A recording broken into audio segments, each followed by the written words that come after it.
আসসালামু আলাইকুম রহমতুল্লাহি বারাকাতুহু। আমাদের এই ডেস্কো হুডটা সার্ভিসিং শেষ, মিরপুর 11:30। এটা আমরা সার্ভিসিং করলাম। এটা এই কন্ডিশন, পুরো চকচকে হয়ে গেছে। আগে একটা সেম ভিডিও আমরা ময়লাওয়ালা করছিলাম, ময়লাওয়ালা ভিডিও হয়েছিল। এই প্রত্যেকটা ফিল্টার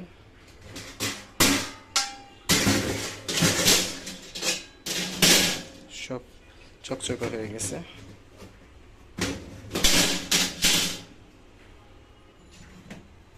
এখানেও খুব 3টা ফিল্টার 6টা হয়ে গেছে, সব চকচকা। এই হচ্ছে হুডের বডিটা, এটা আমরা মোছা দিছি।